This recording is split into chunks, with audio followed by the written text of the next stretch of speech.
Howdy Meeps, and welcome to the Meeple Syrup Show.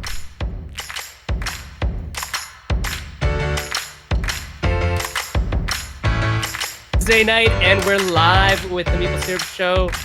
Welcome, welcome, welcome. It is me, myself, and I, Senfeng Lim, here with my gracious co-hosts, Jesse Wright and Erica Buyuris. So how is everyone doing? Good. I'm tired, but I'm good. I'm coming at the end of the school year. I'm almost done. Me too. Yeah. Was that two more days? Did I see that? Yeah, two more days. And then school's out for summer? Well, I'm so close. Forever. So close. Really, Friday's not much of a day. No, Friday is a meeting, and then I have to literally move into a whole other classroom. Yeah, so it's a different type of day for elementary school. So it's called moving. It's like moving a small apartment from one place to another, and you do it maybe about once a year. Yeah. And then my day consists of uploading files to WebAdvisor and saying, your marks are in. That's what my day consists of. And I mean, obviously other stuff as well. So, this is interesting. So by the way, we're using BeLive, which is the app that we use to stream out there to everybody in Meeple Syrup Land. And this is version 2.0 of the studio. So we were in studio beta last time. Oh, it's still kind of the beta. But we used to be able to see the stats of people. Oh, there they are. I can see You the have stats. to you have to click on it. I just realized that too. It looks so weird from our end. Yeah. Sorry, I whispered adding It was this. much different before, but now you just hover. There they are. You click on it and it stays. Or no, maybe I'm just still hovering. Anyway, let's continue. Oh, no, you can pin it. I can pin it there. All right, there you go. We're learning new things about our software, guys. Yeah, there you go. Cool. Zach Connolly says that school ended today in New York. So, yeah, and John Gilmore's kids have been out for a month and a half or something. So Yeah. it's all strange seeing people get out of school at different times when you're so, people are so egocentric around what they think life is like. It's pretty funny. Anyway, today's Dissecting the Game, where the three of us take a topic, and today's topic is, what is it?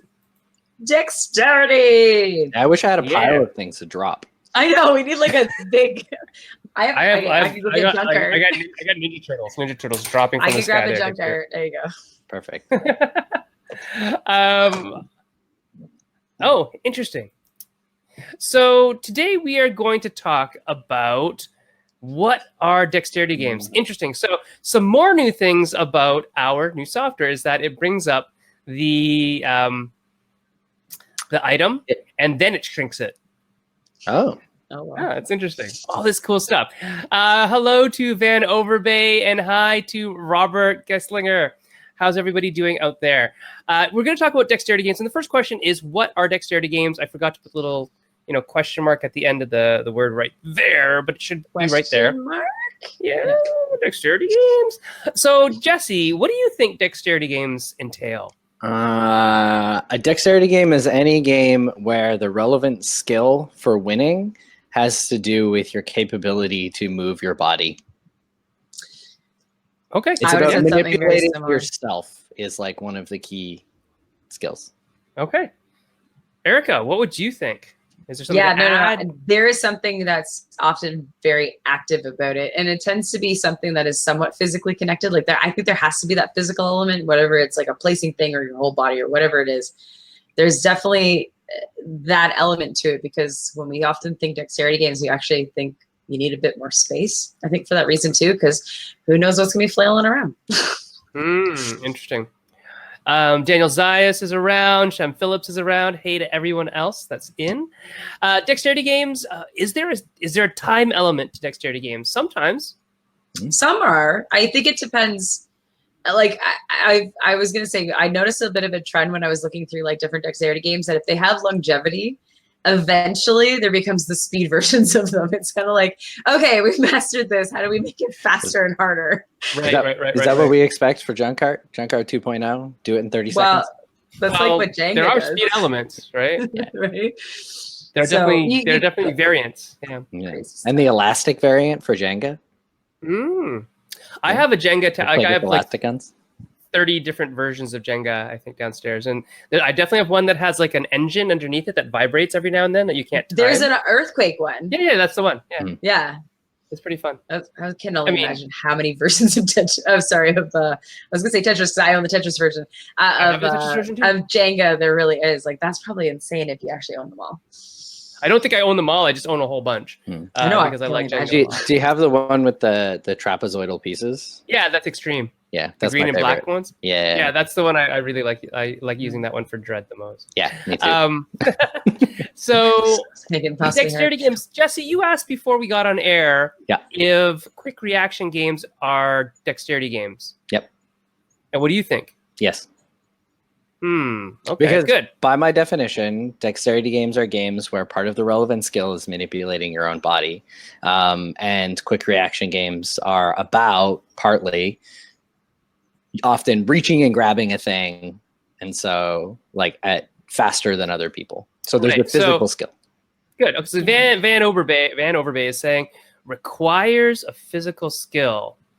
There's Van. That's what most of them are. You're throwing, you're flicking, you're stacking, you're something. Yeah. I mean, almost always, like 90% of the time, something with your hands are going on. Yeah. And Zach Connolly is saying dexterity games use physical abilities as the randomizer. Look at Zach getting deep. Well, there's skill, and I think we can get into that later, where it depends on the type of dexterity, I'll be fair. But for the most part, there is a skill to these things. And I think sometimes the aversion to dexterity is that is not everybody's skill set. Yep. Just like Robert. Robert says, I love dexterity games, but normally I refer to them as Robert has already lost. See, there you go. Because he loses them all the time. Yeah, I get that. So if we're talking about dexterity games, and I think that might be where the quick reaction comes into it, is that may reduce some people's dexterity skills in some ways, right? If you think about it. Yeah. Also something about dexterity as a randomizer. When Zach was saying that, it's like, I wonder if that's true. Maybe. Would you consider a game that used component drops as a dexterity game? There's a way to find out, because component dropping is a randomizer. So there was a game that just, I think, is fulfilling on Kickstarter now, Dungeon Drop. Yeah. Right? Is that a dexterity game? I don't know. So I don't know if Modern Amorosa is a dexterity game, or Shogun / Wallenstein is a dexterity game. If you've ever seen those where you drop the cubes in the la la la la la. Right. It's not really a dice tower. Is it the one with the little building? Yeah, it has baffles. You have to figure out what level it falls into by listening. Well, I will say that it is one of the Dice Tower lists of top 10 dexterities. Okay, I think it's a really neat game. I don't consider it dexterity, but maybe it is. Who knows? Aiming and holding. These are things that Alex is saying here. That aiming and holding. I was going to say, I think we can kind of look at them as two camps, and then we can kind of continue down either thought process for those two. But most dexterity seems to fall into one of two things. Either you are stacking something, or you are flicking, knocking down something. And so I think it depends on like what kind we're thinking of to like how far we can then stretch those terms. Okay. Another thing I was thinking of was maybe even more than anything, it's accuracy. Requiring accuracy. Yeah.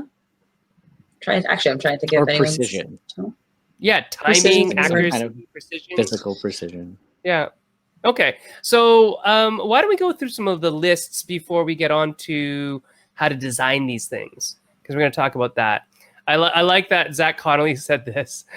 He said, dexterity isn't my dump stat. Well, that's good. That's good. It's not mine either. Apparently charisma is my dump stat. So I was gonna say I'm really good at some dexterity and just horrendous at other kinds of dexterity. So it's funny if you're Facebook friends with Martin Poole from over in the UK, he was talking about karate chopping a fly out of midair, and I said, come back when you can catch them in your hand without killing them and then let them go, because I can do that, right? I can catch flies out of the air. So I have really good dexterity. Jay is ridiculous at dexterity as well. So the two of us playing a dexterity game, like nobody really likes playing with us because we're just really good at it for some reason. It doesn't suck when you're banned from a game. I'm like, you can't ban me from a game because I got banned from Shaky Mansion. Yeah, Travis is saying that Martin Rosa, Wallenstein, etc., don't really feel like dexterity. Skill in physical elements doesn't really, go towards winning the game so much so. Maybe that's another kind of factor into it, is that your skill level is a factor in your ability to win. Yeah. Oh, well, here, going back to not the list, but have you guys ever played Safranito? It's a market game, but you use dexterity to kind of bid on spices and stuff. Robert is just saying that it came up recently in a conversation about, is this a dexterity game or not? And I would say it's a dexterity game, but there are a lot of ones where you throw dice at things, like either even if you throw it at a board or throw it at other dice. Some people might not say that's dexterity, but a lot of people would. Yeah. Let's go through some of the lists. What do we got going on here? Which list are we starting with, Erica? That's a good question. You know what? Let's do some of the more recent ones. So we're going around kind of compiling lists of people's top 10 dexterities, because it also gives us a good chance to talk about ones that we've played as well. Okay. And it's fun too because show the lists in my little area. Sure. Why don't we look at do you want to do the Dice Tower one first? Come here. Because we got at least 3 different people, their opinions. All right. So these are going from 10 to 1, if you can see the images. So we can go down. Let's look at Tom's, because Tom's interesting. People either very much agree with him or don't. And you'll like Z. When we get to Z, we can give a big shout out to Sun as well, because number 1 is Junkyard. Anyway. On Tom's, we've got Dr. Eureka. So that's the one where you pour the marbles into each other, trying to make your little concoctions. Yep. And I have to say, that's a really cute one. My kids love that one. They're not good at it, but they love it. Interestingly, he had as number 9, Suspend. So Melissa and Doug is a kids company that usually makes wooden toys, to be honest. Yeah, and but they have that kind of stuff. And so this was the metal.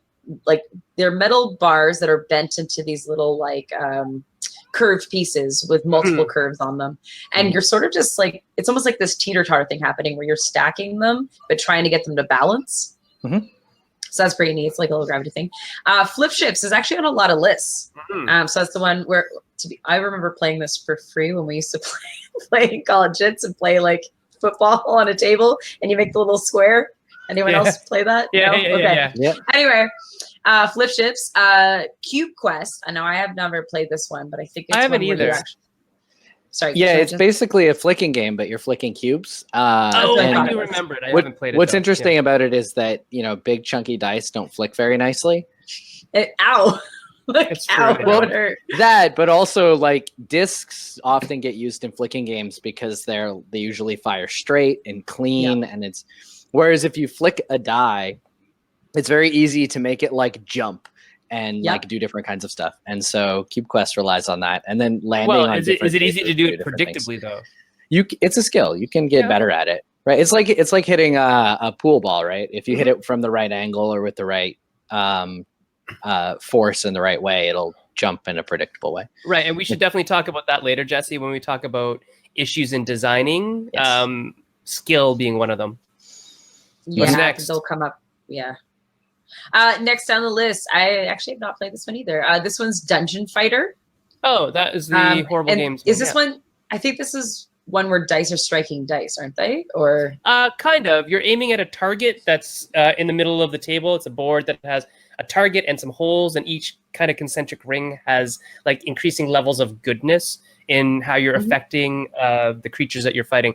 It's funny. This was one of my favorite dungeon crawling games of the year when it came out, because it didn't feel like you were crawling. It felt like you were actually fighting your way through a dungeon, and it was funny. And you got, you had to be blindfolded or under your armpit, under your leg, different shots to do better things. It's a trick shot game. That's a good call. Okay. That's a good call. Yeah, it's fun. All right. I like See that you're having some fun. You're having a more interesting way of using your dice. which is I think that's clever. Beast of Balance. I remember this one on Kickstarter. I remember it being quite expensive too because all of the pieces actually have some sort of basically a memory chip inside. Like it knows which piece you're using, and you're putting them on a balance. And how you stack them is how you can get points because I think there's little pieces that you can wedge in, and it'll even change the. Yeah, I think you can even change the abilities of the animal slightly based on the piece you stack. Like it's all very. That's why I'm pretty sure it was really expensive. You can already hear how much has probably went into this game. I've seen it around actually a little bit, but they tend to be like really high-end toy stores, I'll be honest. It's a neat looking game. Yeah. I don't know if you need to go that technical. Like it's very technology focused. I actually thought I saw it being like blown out at some store. Like somebody had posted pictures of it being blown out. But anyways, that's neither here nor there. Yeah. I think it did well on Kickstarter, so I don't know. Yeah. The next one was Tumbling Dice. Oh yeah. So Tumbling Dice is the kind of game that people have like tournaments of, right? Because it's just easy to pick up and you're rolling dice down this land, right? Yeah, down these tiers, and you're trying to get them to land on the furthest tier, which is also the smallest tier, and also has like these little pegs on it that kind of block you from ever really getting there. And so like Tumbling Dice and Loopin' Louie are some of the more common tournament style games that you'll find at cons because they're easy to pick up and play. Oh, I love when people get there's a little adapter piece you can buy, by the way, if you've never done this mod on your Looping Louie or Looping Chewy, where it can put two games together. It's a very small piece. It's like this 3-pronged thing, but it's how you can put two sets together so you could have the crazy version. Really cute, 8 players. Yeah. It's very cheap if anyone wants to look into it. Yeah, I think you can 3D print one yourself too if you look up the STL file.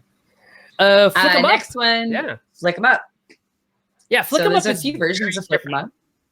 Flick 'em up is very different from the rest of these because it actually has a story to it, right? It's a tale that you play through. There's expansions that add to the stories. It's like the Wild West. To it. Yeah. It's some good ones. Very neat. I like Flick 'em up a lot.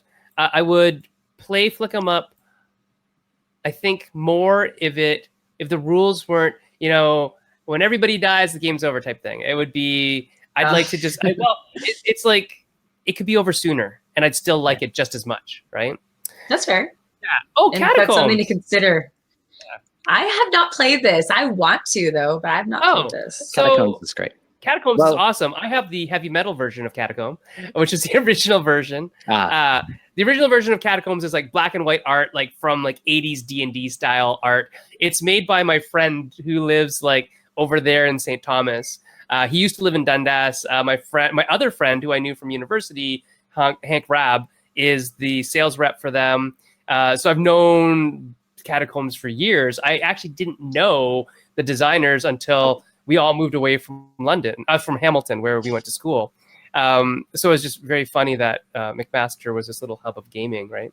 But Catacombs is a dungeon crawler. And in the same year that I got Catacombs, I got Dungeon Fighter. And they actually, again, replaced games like Descent for me in terms of crawling through a dungeon because I could get the same sense of crawling through a dungeon in a much more fast and fun way. So Catacombs is, like Jesse said, that straight shooting flicking game. And it also has campaign and story. And as you level up your character, you get new abilities. And your new abilities are typically represented in, how many more little discs you have to flick or different sizes of discs because now you have magic missile or whatever, right? So it's very cool. All right. And the number one, actually, a lot of people have this one on their list in general, but it's a 90s game. This is Pitch Car. And because so it's awesome. I'm going back to the idea of flicking discs. Your discs are the car and you're flicking them around your track as you're going. Actually, I did see this one come up quite a lot. I was curious, is it still like a consistent print? Is that one of the reasons why? Or I don't think I've played something similar, I feel like, but I don't know if I played this one. It was, hold on, keep talking. I'll look it up before I say something false. So, what was your question again, Erica? No, I'm curious if it's like, is this like a consistent print? Like, is this one of those things like I can walk into like a Walmart somewhere and it's still going? Or is this just like something people love? No, it's so there's previous many game? versions of it. So there's like the original Gold Sliber version and Fetty versions and all those stuff from in the 90s. But then they just recently reprinted it. I think Eagle Griffin reprinted it. Correct. And then they've started to release, like last year there was a Kickstarter for all the new parts. Like the loop-de-loops and the extra jumps and things like that. The problem for me is that I own the original, which doesn't work with the new ones because the MDF is thinner. So everything is scaled down a little bit in the new version. So I would have had to buy everything over again, which would make me sad. But my kids actually just brought it out the other week just to play with friends. They say, yeah, my friends like it. Oh, great. Play it. This is good. Play this thing. It's awesome. I like Pitch Car a lot. I think it's a great game.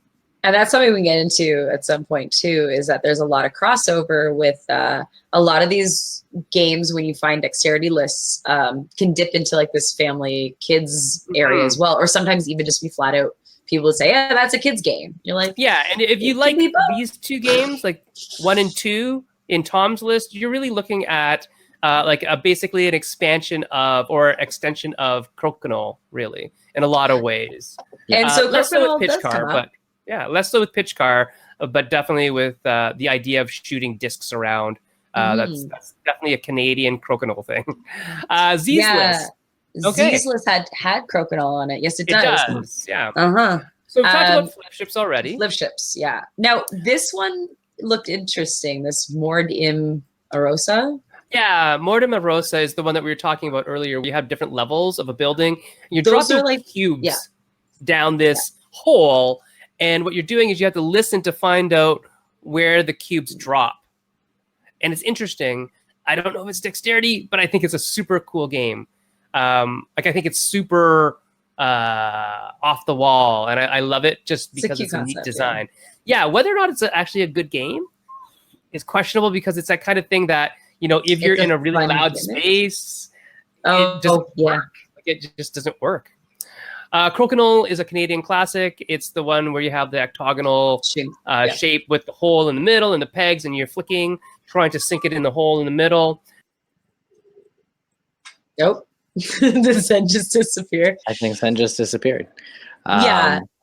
It's basically like a bullseye, essentially, with pegs. But what you're doing is it's lying flat and you're flicking your discs. And there's somewhat like a curling element, if anyone watches or knows curling. I don't know if this is just like Canadians do this, but anyway, think kind of curling in a circle. All right. I don't know. Ish. The key element of curling is the ability to manipulate the trajectory of the rock by brushing. Yes, the spin is there. That's true. But no, not the spin. I mean the sweeping. The basic aim in spin and curling is like the setup, but the sweeping is also critical, and that's not part of Crokinole. In fact, that's fair. No board game actually, I don't think, has implemented that kind of thing. That's kind of interesting. I don't know. That'd be interesting. Well, you know what? It almost makes me think, and we'll get down to it because it's on some of these lists. Is when we talk about after, is like high school, almost a little bit because of the gyroscope. But anyway. Yeah. Actually, I think we probably should march on from the lists. We're 25 minutes in, and we still haven't talked about design, right? So, that gives a good view of like tons of different dexterity games that are out there.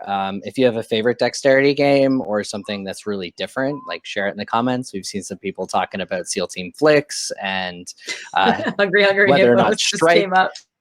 Crossfire, Hungry Hippos. So there's lots of examples to talk about, but I mean, we're here to design games. And so what are some of the things that go into designing a dexterity game, right? And it's very unfortunate that Zen has vanished because we've got some questions about junk art from the page today, but when he pops in, I'll throw those at him. So in the meantime, I don't have any published dexterity games, but I've worked on a few unsuccessfully.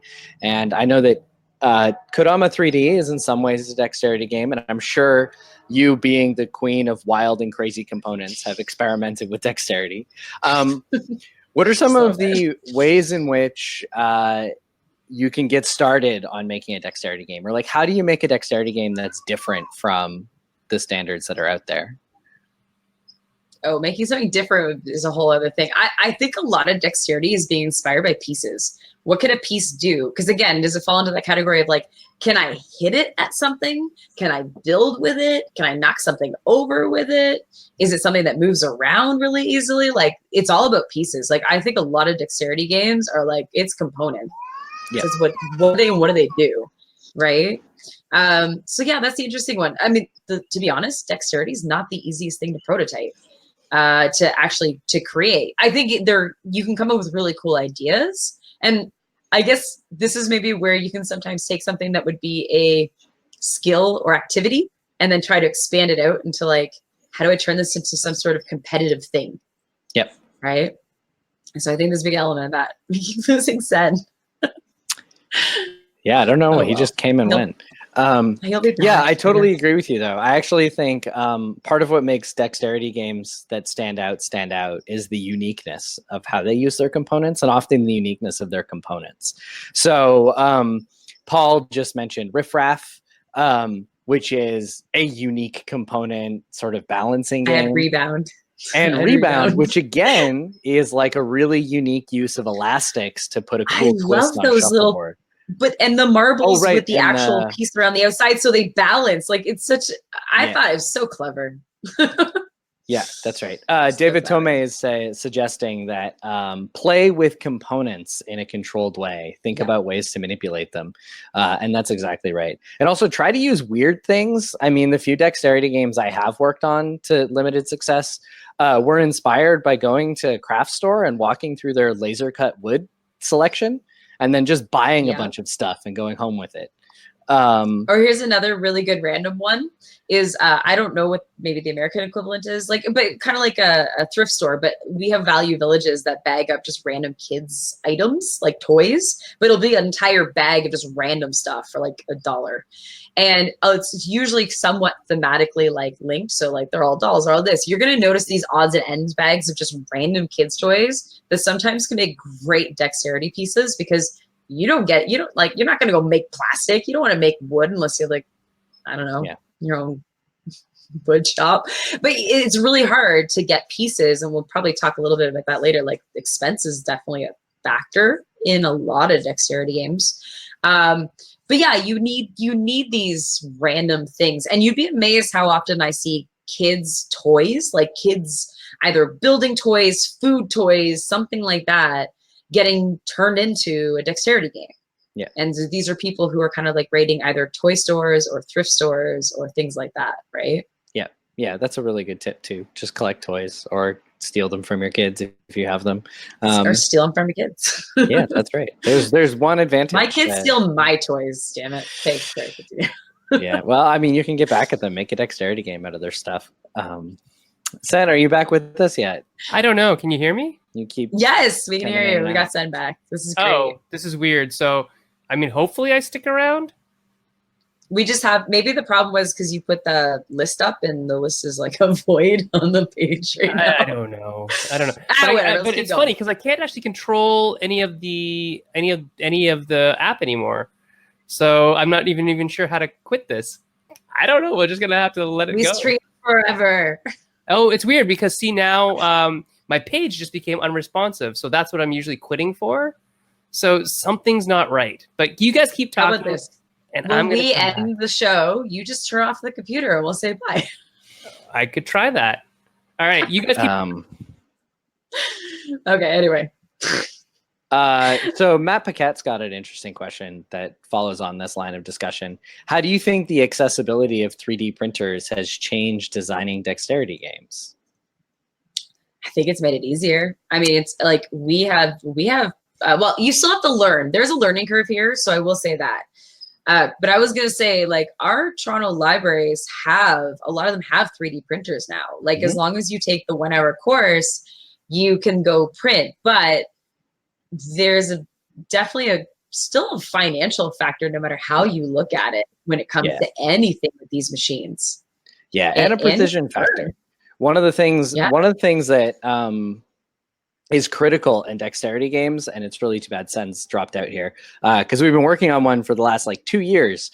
And one of the big challenges we've been having, the core design is great, the core concept is great, it looks awesome, but in order to get the play just right, we've had to build about 6 different prototypes because we need to get the exact right physics. The pieces need to have the right weight to be able to be controlled, but have some chaos to them. They need to have the right shapes. And so there's just been like hundreds of dollars that's gone into laser cutting wood so that we can like test all of this variety, right? Yeah. And so if you're using plastics and you're doing it with 3D printing, that's really cool and that's awesome, but you're going to need a good quality 3D printer because you're going to need a good quality physics, right? You know, having like little bits and stuff like the low quality 3D prints or fast prints won't cut it for a dexterity design, even though it will be fine if you're just sort of prototyping a cool piece for a regular Euro or something like that. So it's definitely made it more accessible, but there's like a new set of challenges that go along with it. I honestly think the best tools that you could have if you want to design dexterity games is to like have access to a wood shop and the know-how to like use all of those things. It's true. Like you need a lathe. Get a lot of 1x1. Yeah. And just start chopping. You need a lathe. Or yeah, you need a few things. Those are not cheap. But yeah, I think I'll be fair. I even know somebody who likes to make dexterity games, and he'll even say like, if I can't just find the parts in China, it's not happening. You know what I mean? Like they have to exist somewhere already, because there is an absolute precision to dexterity. You have to prove it works. Like you're trying to come up with something that is essentially like an action that has to happen. If you can't prove that action can happen, do you have a game? Yeah, no, exactly. And so that's actually another really difficult challenge with dexterity games I've run into. So I had Haba evaluate a dexterity game a few years ago.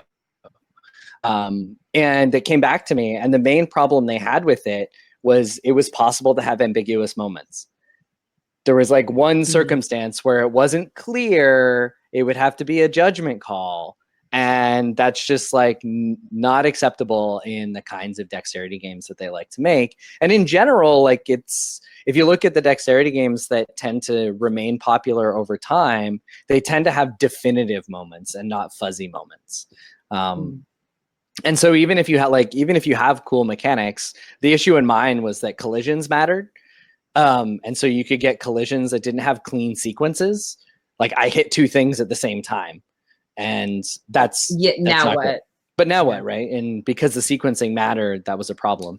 I did eventually find a solution. It was actually making pieces so they stood up. And so if you hit something, it would fall over. And I also eliminated sequencing. But like, it's really important to make sure that whatever your dexterity element, it's decisive. But that's exactly the issue. And I think that kind of brings us, as we're kind of designing into prototyping here, is that prototyping is probably the hardest part of dexterity, really, unless you already know the pieces you want exist and they already do what you want them to do.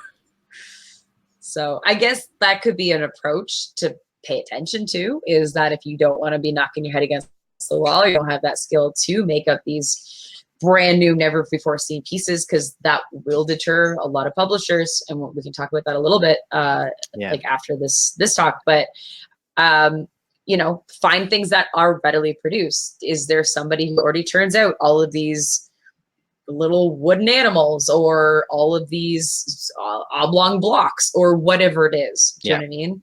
It's sometimes just really helpful to be like, yeah, this already exists. And that, as you said, like going down the art store can be a good example of that, because you know you can go back for more. And so that has to sometimes be a factor. That's right. It's same with scavenging from toy products, right? If it was in a toy, that means some factory somewhere made it, right? And so there isn't a new engineering problem to solve.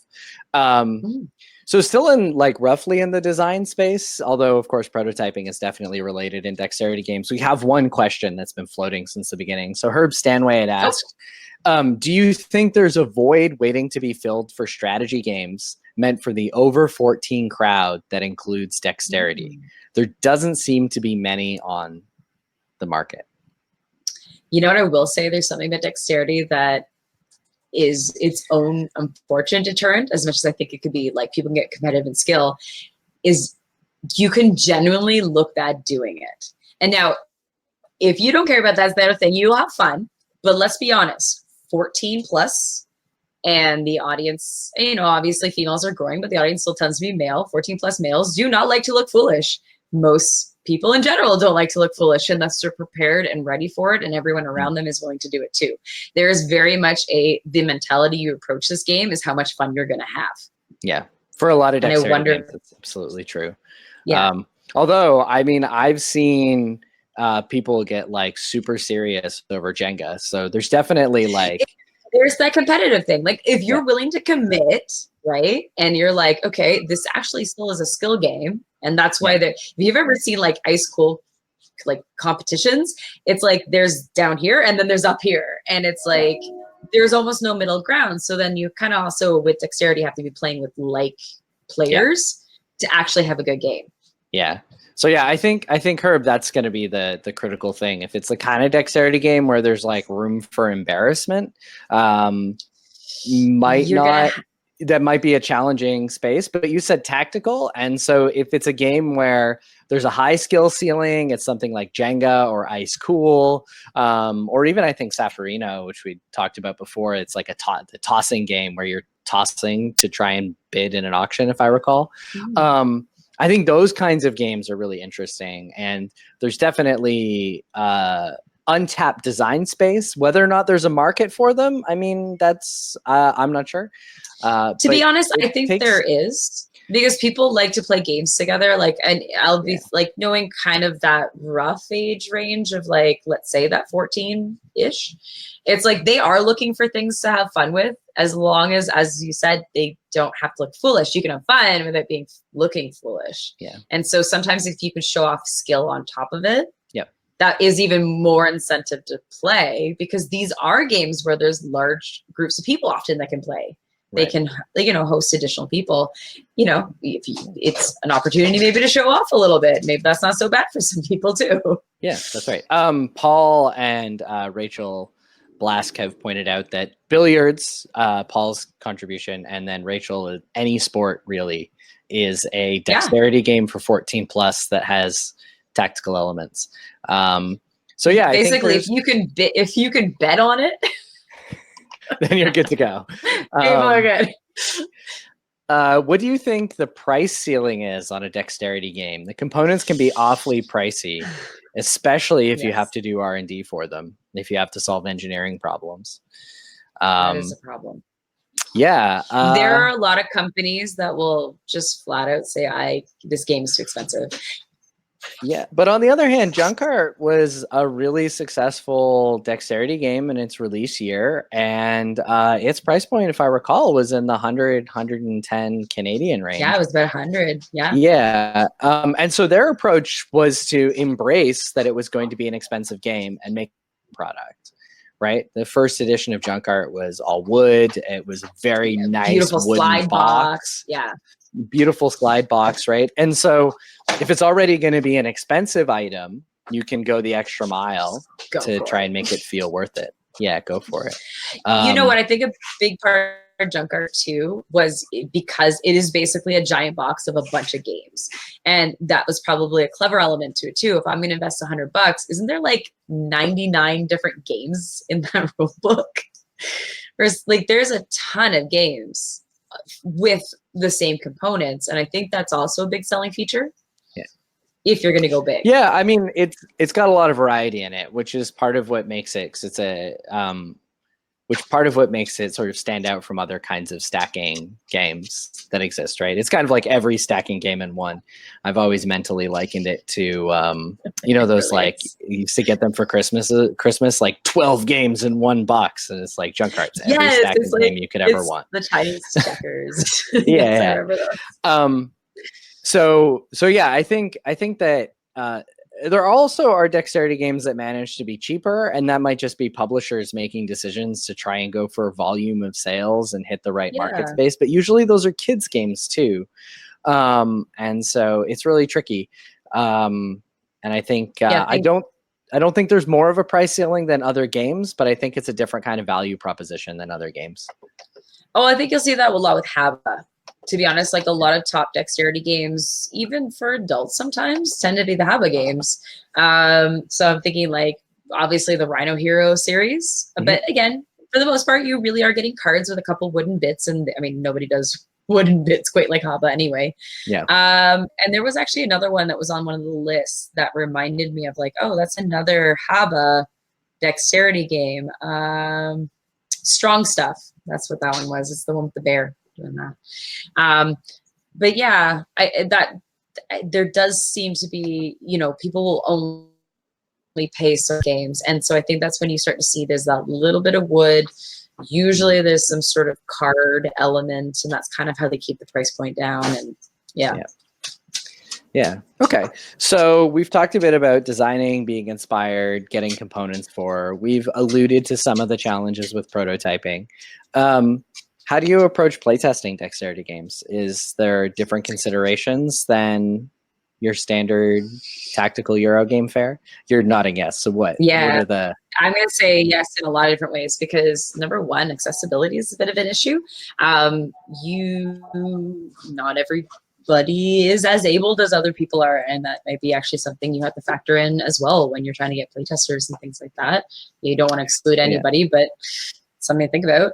And given the physical, I was going to say on that same thing though, given that physical skill differences can be game breaking, it's probably important additionally to specifically ask your playtesters after the game if they usually play these kinds of games and so on and so forth. Because we were playtesting some real-time games a couple weeks ago, and one of the playtesters never plays real-time games. And so all of the balance feedback that was coming, he couldn't win a single game because all the rest of us have been playtesting real-time games for weeks. And so that's important to remember, is that there's a physical skill, which means you have to take that into account in your playtesting data collection. Not just in selection of players, but also balance decisions. And that's something to consider actually in playtesting as well, is that you actually both need to be doing new groups and repeat groups because they're going to improve their skill level. Unfortunately, they won't be able to play with other people. So you kind of need to be able to have a consistent group because they're going to level up roughly at the same rate. Realistically, obviously some will kind of even go higher, and then you have another problem where what do you do when you have these people? You need these people who can max out your game, but you need to actually be able to pit them against each other too. So there's way more considerations in a lot of ways. If you actually want to grind the game out to see where it goes, you have to let people become experts at it, right? Because these are skills, and people can max out skills. Not everybody though. So what other challenges are there for playtesting dexterity games? Age, because as we said, a lot of them fall into the family kids area, and this is a weird one because obviously choking hazards then become an issue. So the age range is almost always going to be that 8+ because they don't have to worry about the size of the parts. But then you have to kind of say, if I'm playing this game with kids and adults, is the immediate skill level that issue again, right? Like, is there something in the game that allows for a level playing field potentially? I'm not saying they can all do this. This is really hard. But is something where adults and kids, older kids, can play together and still have a chance of actually being equals? Right. Yeah, that's really challenging, especially in dexterity games where there is, physical skill differences can be big difference makers. So, yeah, that's another really important thing to consider. Table space is another one. Not all dexterity games can be played in all environments. We were talking before about one that relied on sound. If it's a noisy space, if you play test at a local gaming store that's basically just a converted warehouse, probably that playtest isn't going to go very well. Likewise, a lot of flicking games generally require you to get up and move around the table freely, so that you can get better angles on your shots. And so if you don't have the space for that kind of free movement, you're not going to have a good playtest. And so you have to be even more sensitive to features of your environment, how those might affect. As Paul just mentioned, a challenge to testing dexterity games at his house is there are cats. Animals can definitely be a problem with dexterity games. I mean, table bumps can ruin the game, right? That's true, right? Knocks a Jenga tower over, right? That's it. Game over. Exactly. So yeah, these are definite challenges to consider when you're trying to put playtesting together. I'm trying to think if there's any other. I mean, space is actually a big issue. It's just in general. Because again, I mean, a lot of people like to take games on the go. So when you're going to be playing one of these games, it's a very intentional, we're setting this up. We can't break anything around us. Like, you know what I mean? Like, there's maybe more consideration that has to go into it than you might be for said other games on your shelves. Yep. No, absolutely. I definitely think that's the case. Cool. Okay, so that covers playtesting dexterity games. And after you've designed, figured out all the parts accumulation for, built a prototype, playtested it, and it's the most amazing game, there is often the next step for a lot of us is pitching our dexterity games. Are there unique challenges and considerations that designers should have in mind when they are preparing to show their dexterity games to publishers? Yeah, I think the number one, and this is a hard one, and this goes back to the prototyping problem and the cost problem, is you probably gonna have one copy of this thing. For two reasons. Either you got the parts in all these random places and the idea of making a duplicate would be almost impossible, or it took a lot, it's expensive to put together in the first place, right? And so, or even they can be quite large as well. Not in a lot of dexterities tend to be the bigger games. So you have all these considerations of like that usually equal out into you've got one. Yeah. All right. So that's already a big issue when it comes to pitching a game, because what if somebody wants to evaluate it? What if they want to take it? What if they want it mailed? What if they like all of a sudden, what are you going to do? Because you have one. Yep.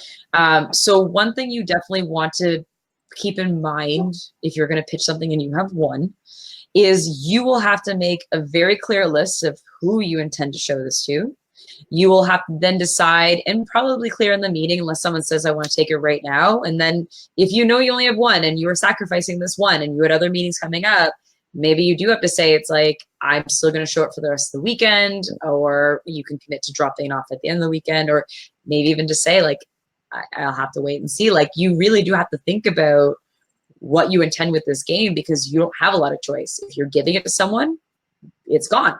That's it, right? You can't describe it. Yeah. You have to play it.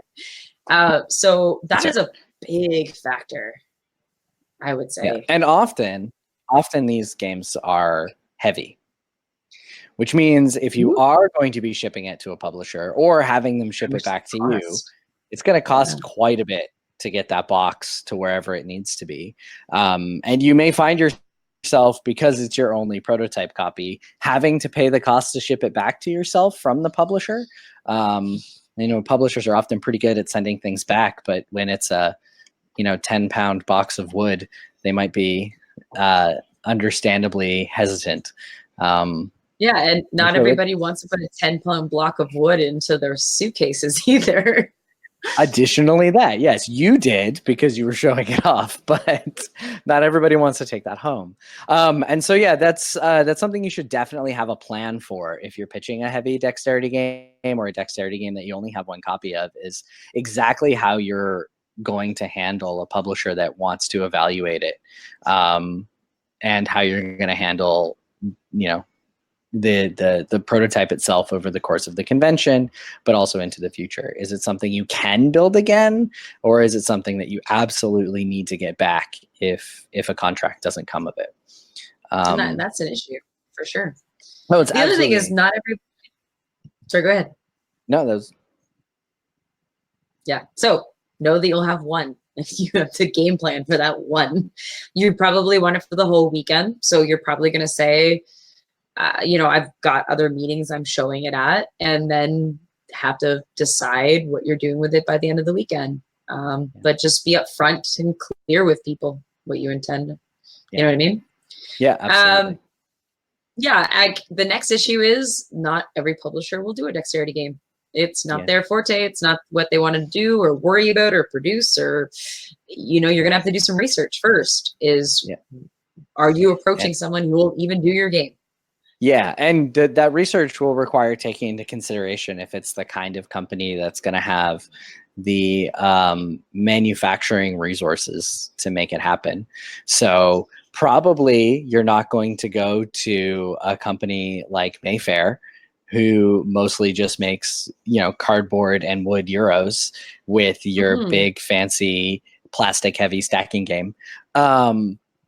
You'd be better to look at companies like Blue Orange, because they tend to make, not just because they make dexterity games, but because they do a lot of work in plastics. And so they probably have the manufacturing connections to actually solve the engineering problem that comes with taking your game and upscaling it to 10,000 copies. And so yeah, don't just think about whether it fits in their line, but also ask yourself if they're likely to have the resources or capacity to make it happen. And don't be afraid to send an email and ask, because you never know. Well, here's the thing. If you actually, and this is something you might want to get, like, if someone's really interested, give this a try. If there's a company you'd really love to work with and they do dexterity games and they already have other games, go get those game parts, because if you can make a game that essentially already uses their parts, you are a huge step forward compared to everything else that they're seeing, because they already own them. Yeah, I mean, that's the HABA design contest every year, right? I mean, they're not just looking for dexterity games, but if you sign up for that contest, you just get a big old box of HABA game parts, and you're supposed to use those. Eric is asking, are there challenges to making dexterity games that are not just dexterity? Could you make a game where there is strategy and tactical decisions, but dexterity? Or would lack of skill and dexterity make losing stuff you got through tactical skill frustrating? His example is, sorry, go ahead. I would say his example is flicking boulders in Fireball Island. It's not a huge part of the game, but if you're really good at it, it can give you a lot of bonuses. So it kind of sounded like, again, I haven't played these ones, but like kind of the idea of like Dungeon Fighter and stuff like that. Like the dexterity element seems to be a part of it, but then there's more game than that. Anyway. Dungeon Fighter, as I recall, is basically trick shot accuracy. So it is a lot of dexterity and not super heavy on tactics. I think a lot of the games in Junk Art try to be Euro dexterity games.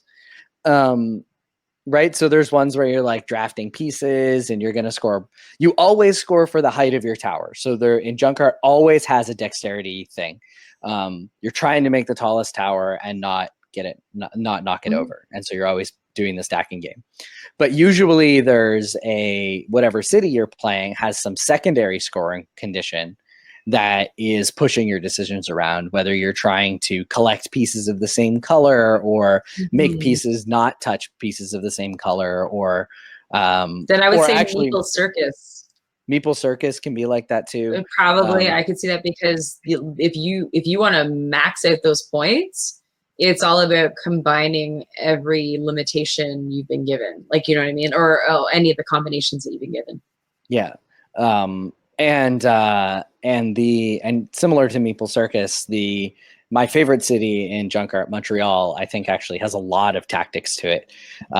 Where Montreal is the one where you build, you put your piece on your tower, and then after everybody's done that, we rotate chairs and do it again. And so it's an elimination stacking game.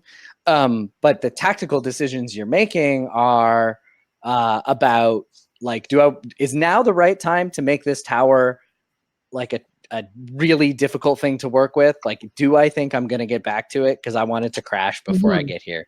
But even so, though, I don't think that's quite what Eric is asking about, where there's tactical decisions that are not necessarily tied to the dexterity. So like a Euro game with dexterity on the side. So yeah, Eric, imagine Splendor, but in order to actually score your gems, you need to throw them into little baskets. Yeah.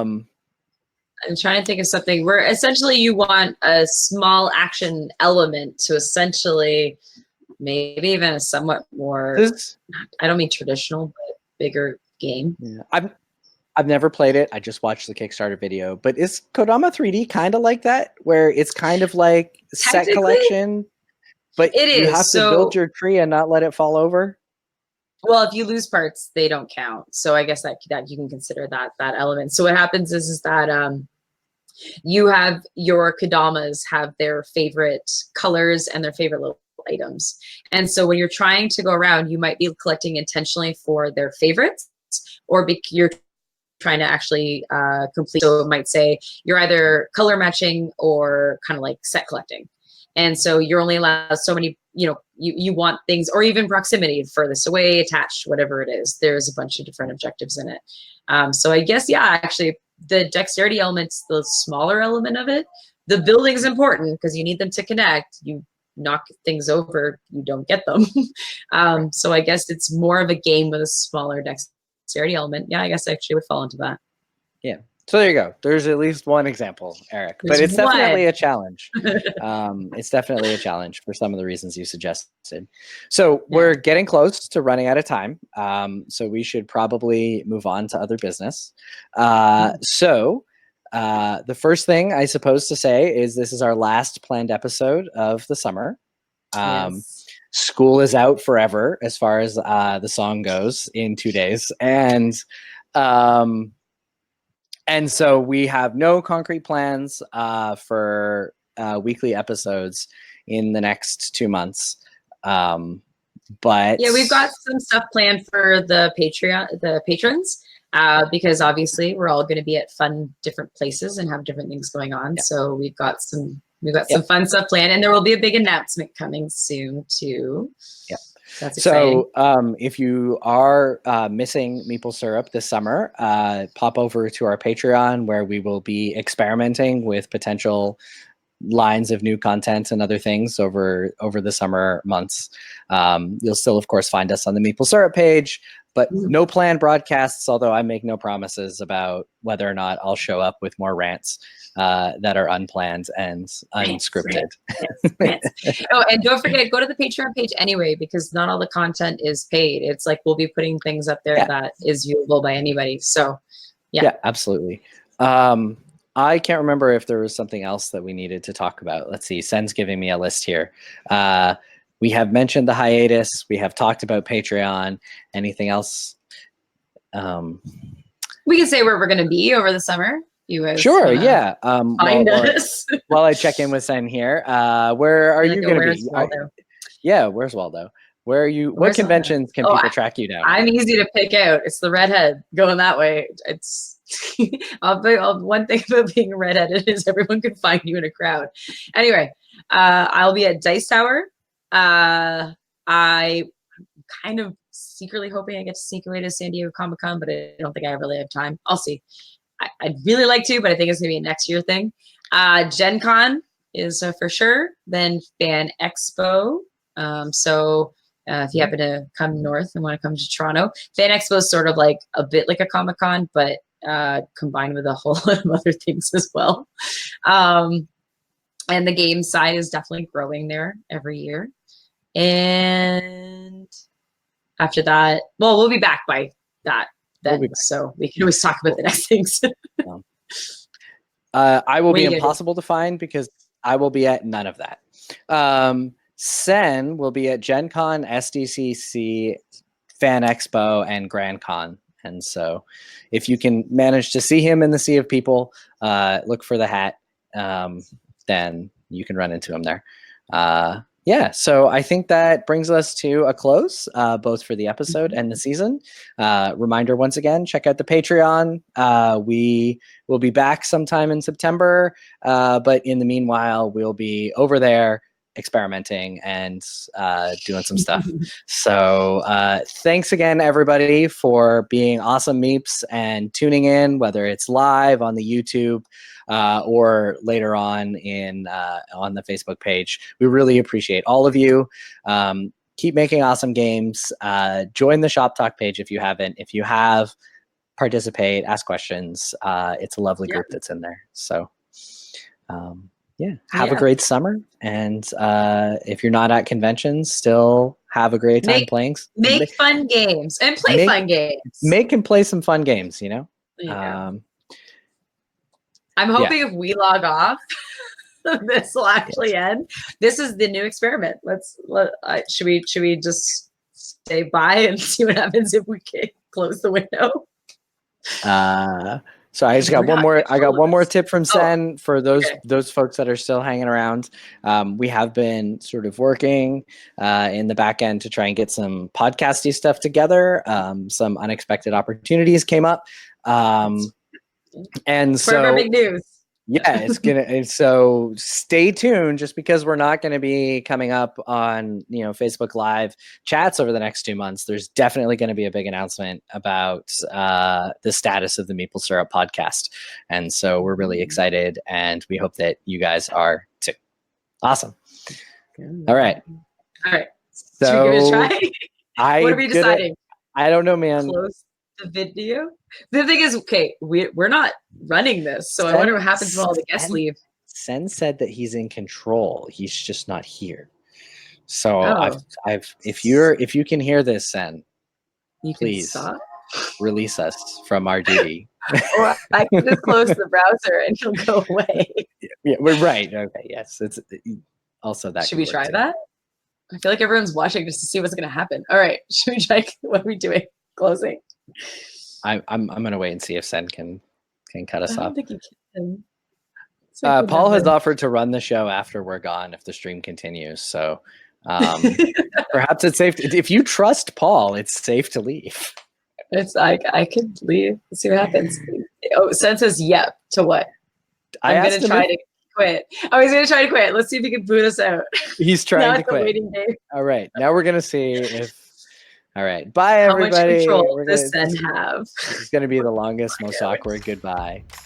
Thank you for listening to the Meeple Syrup Show. If you'd like to help support our podcast and the live show, please visit www.patreon.com/Meeple Syrup. Thank you for your support.